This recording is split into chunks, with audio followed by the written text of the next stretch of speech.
Welcome back. The Sri Lankan army is all set to launch its final operation against the LTTE. Tamil Tiger Chief Prabhakaran is believed to be holed up in the forests of Mullaitivu in the no-fire zone, along with thousands of Tamil civilians believed to be held hostage by the LTTE. The civil war in Sri Lanka is nearing its end, with the Lankan army having made a huge strategic advance in the Tamil Tiger stronghold. However, a massive humanitarian crisis looms in the region, with thousands of civilians in urgent need of food and medicine as the war rages on.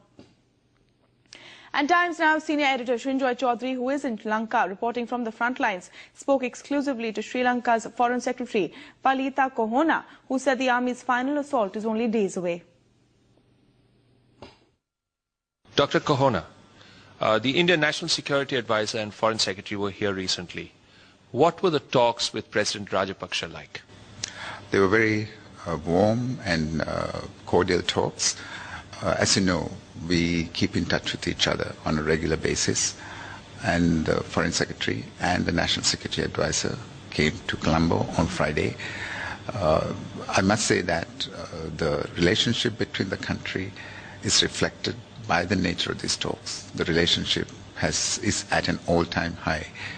The humanitarian issue in Sri Lanka, particularly in the north, was discussed at some depth. The situation in the north is a major challenge to Sri Lanka. As you know, as a result of our humanitarian initiative undertaken by the security forces, over 107,000 civilians have escaped from the LTT enclave. They have escaped from being hostages. Now there is a challenge of housing them, feeding them, looking after their health needs, and also dealing with them in a social sense. I'm sure that we can deal with the humanitarian situation in the north equally well.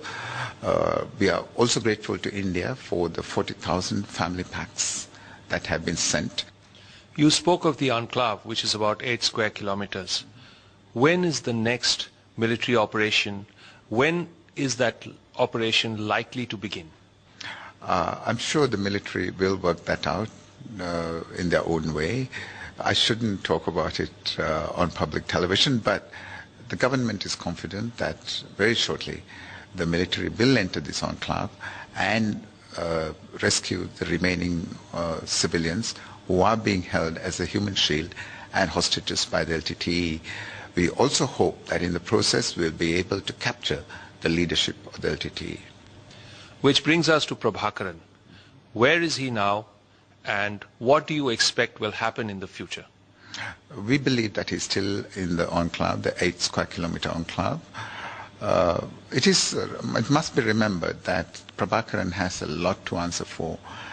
His criminal record runs back a long way. Would you try him here, or would you hand him over to India? I think we will need to deal with that question when it actually arises. But as I said before, both countries, I'm sure, would like to bring him to justice. It's not just the war. It's a huge humanitarian crisis the Sri Lankan government is facing. Over 100,000 Tamils in the northern part of the country need food, clothing, shelter, water, medical facilities. All of this Sri Lanka is struggling to provide. And that is a huge challenge, says Sri Lankan government officials. Srinjoy Chaudhary with Himanshu Verma, Colombo, Times Now.